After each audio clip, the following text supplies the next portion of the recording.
सुप्रभात मेरे शेरनियों, मैं आप लोगों के लिए लेकर आया हूँ रीट 2022 के एग्ज़ाम को देखते हुए। जैसा कि आप लोग जानते हैं कि रीट 2022 का आयोजन 23-24 जुलाई को प्रस्तावित है।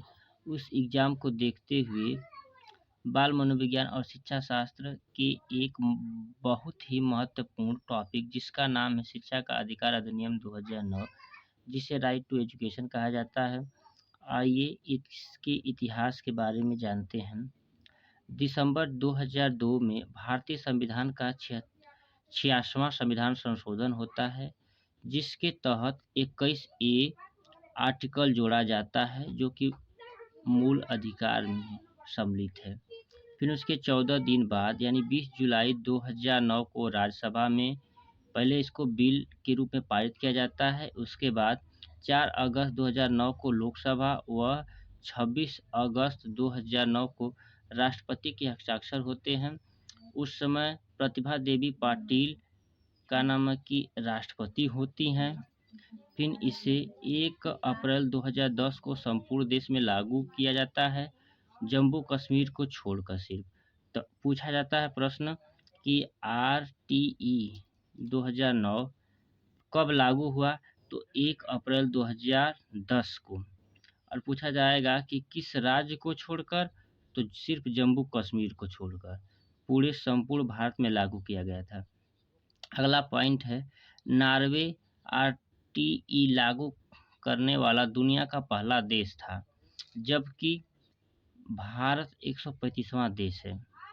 RTE 2009 में 7 धाराएं हैं, 7 अध्याय हैं और 38 धाराएं हैं, एक अनुसूची है।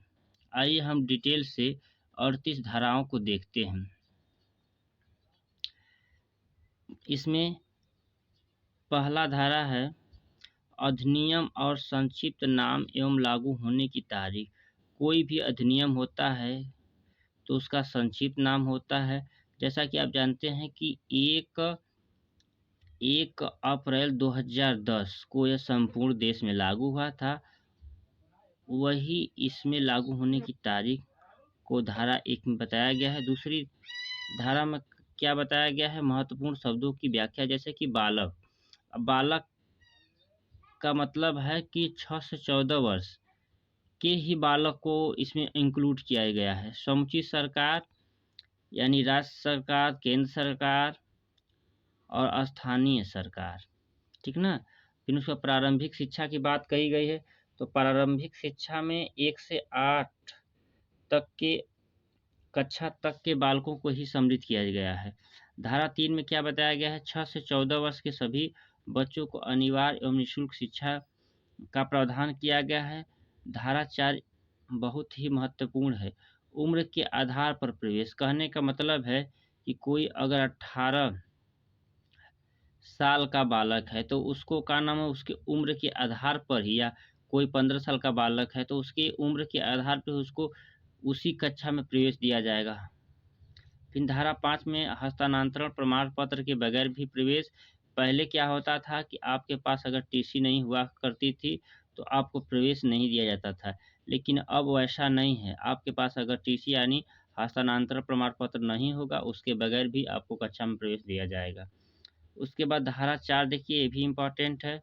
पहले दूर दूर तक विद्यालय नहीं हुआ करते थे, लेकिन जब यह अधिनियम लागू हुआ तो 1 किलोमीटर की दूरी पर क्रमशः प्राथमिक विद्यालय और 3 किलोमीटर की दूरी पर उच्च प्राथमिक विद्यालय खोला जाए। RT के धारा 6 में बताया गया। फिर धारा 7 में केंद्र एवं राज्य सरकार के व्यय का अनुपात है, यानी खर्च कितना कितना किया जाए। पहले यह 65 यानी केंद्र सरकार इसका 65% वहन करता था और राज्य सरकार 35%, जबकि वर्तमान में 60% केंद्र सरकार और 40% राज्य सरकार वहन करता है। नॉर्थ ईस्ट में क्या है कि 90% केंद्र सरकार और 10% राज्य सरकार वहन करते हैं, जैसे कि मेघालय, त्रिपुरा और अरुणाचल प्रदेश है। फिर उसके बाद आइए अगला धारा देखते हैं, धारा 8वीं।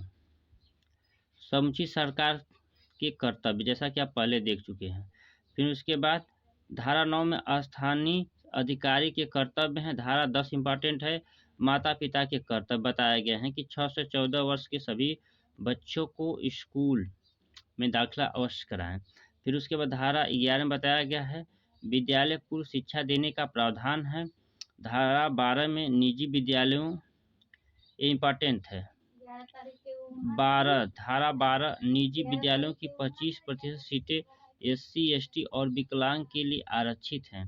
केंद्र सरकार इसका रिजर्वेशन करती है। फिर उसके बाद धारा 13 भी इम्पोर्टेंट है, प्रवेश शुल्क लेने पर 10 गुना जुर्माना, यानी जो राशि रहेगी उसकी 10 गुना जुर्माना लगाया जाएगा। धारा 13 में बी में है कि प्रवेश परीक्षा लेने पर पहली बार 25,000 और क्रमशः फिर 50,000 जुर्माना लगाया जाएगा। धारा 14 में बताया गया है कि बिना आयु प्रमाण पत्र के भी प्रवेश करने का मतलब है कि उसके पास आयु प्रमाण पत्र नहीं होंगे फिर भी उनको प्रवेश दिया जाएगा। धारा 15 इम्पोर्टेंट है, निर्धारित अवधि के बाद भी प्रवेश करने का मतलब है कि पहले क्या होता था कि एक अवधि निर्धारित की जाती थी, एक समय था कि उस समय के बाद प्रवेश नहीं लिया जाता था, जबकि ऐसा नहीं है।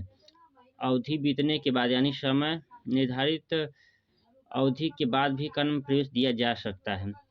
अवरोधन और निष्कासन, अवरोधन का मतलब होता है कि आप कोई भी बालक को एक ही कक्षा में बार बार फेल नहीं कर सकते हैं। निष्कासन, आप उसको किसी कारणवश, किसी भी कारणों से आप उसको बाहर नहीं निकाल सकते हैं। फिर उसके बाद धारा 17 क्या कहता है कि शारीरिक और मानसिक दंड पर रोक, आप किसी भी बालक को डंडे से नहीं मार सकते, आप उसको मानसिक दंड नहीं दे सकते हैं। धारा 18 में बताया गया कि मान्यता के बगैर स्कूल चलाने पर पहली बार 1 लाख रुपए तथा प्रतिदिन के हिसाब से 10,000 रुपये जुर्माना दिया जाना है।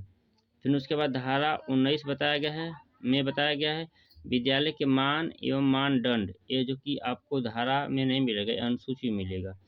फिर धारा 20 क्या कहती है कि अनुसूची में संशोधन का अधिकार केवल केंद्र सरकार को है, जबकि इसमें राज्य सरकार हस्तक्षेप नहीं कर सकती है।